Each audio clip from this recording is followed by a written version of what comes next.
اللہ تعالیٰ اس واجب قربانی کے ذریعے ہمیں متقی اور پرہیزگار لوگوں کی فہرست میں شامل کرنا چاہتا ہے۔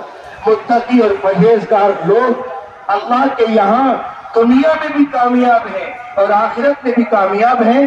اس لیے قرآن بھی یہی کہتا ہے کہ اللہ کے لیے قربانی پیش کرو، اپنی خوشی سے پیش کرو، اور نبی علیہ السلام کی حدیث بھی یہی کہتی ہے طیبوا بہا نفسا، قربانی بوجھ سمجھ کر مت کرو، اللہ کو راضی کرنے کے لیے، اللہ کو خوش کرنے کے لیے، متقی اور پرہیزگار لوگوں کی فہرست میں اپنے آپ کو شامل کرنے کے لیے قربانی پیش کیا کرو۔ آج جو لوگ قربانی کے نام پر سوال اٹھاتے ہیں، جو قربانی پر آپشن اٹھاتے ہیں، سوالات اٹھاتے ہیں، وہ در حقیقت متقی اور پرہیزگار نہیں ہے۔ متقی اور پرہیزگار وہ ہے جو اللہ کے حکم کے سامنے اپنے آپ کو جھکا دے۔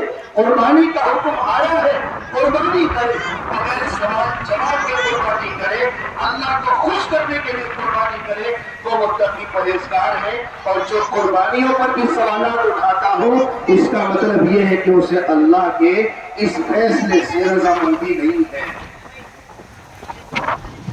قربانی کے نام پر مختلف قسم کے سوالات اٹھائے جا رہے ہیں۔ کوئی کہتا ہے کہ صاحب قربانی کرنے سے فائدہ کیا ہے؟ اتنے جانوروں کا خون بہانے سے فائدہ کیا ہے؟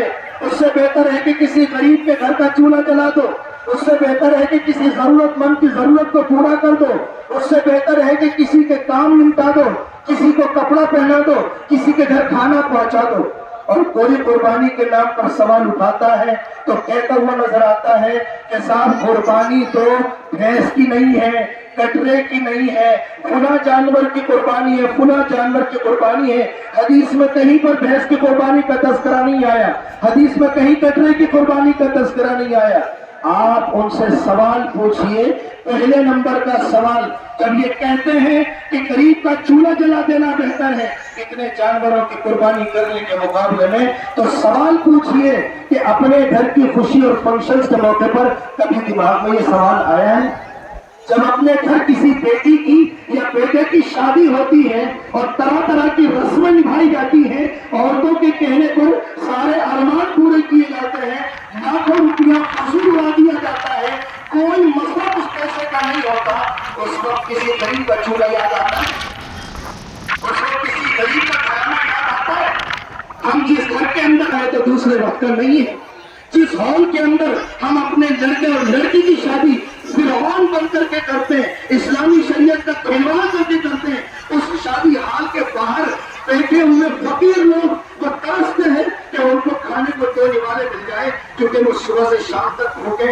اس وقت کبھی یہ خیال آتا ہے کہ اتنے لاکھوں روپئے میں نے اپنے گھر کی شادی کے اندر اڑا دیے اور بہا دیے، لاکھوں روپے کا ہال بک کر لیا، اسٹینڈنگ کھانے کے نام پر طرح طرح کے آئٹم کر دیے، کھانا فضول سا ہے اور کسی کو پرواہ نہیں ہوتی۔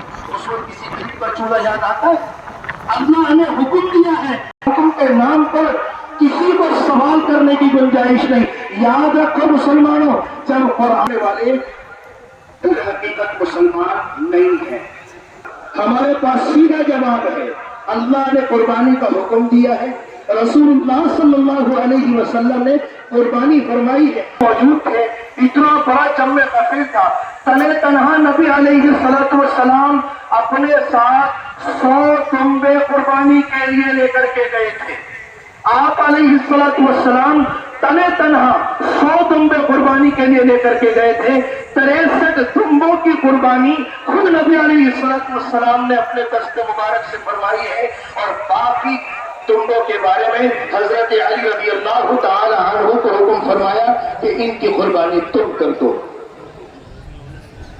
قربانی کی کثرت بھی شریعت میں موجود ہے، قربانی کو خوش دلی سے کرنا بھی شریعت کے اندر موجود ہے۔ میرے اور آپ کے ایمان کا تقاضا ہے کہ جب بات شریعت کی آ گئی، جب بات اللہ اور اس کے رسول کی آ گئی، تو اس کے آگے سر جھکانے کے علاوہ کوئی دوسرا راستہ نہیں۔ اپنے ایمان کی حفاظت کا راستہ واحد یہی ہے۔ اسی طریقے سے قربانی کے جانور کے بارے میں جو باتیں صاف آتی ہیں کہ سب کٹنے کی قربانی حدیث میں نہیں ہے،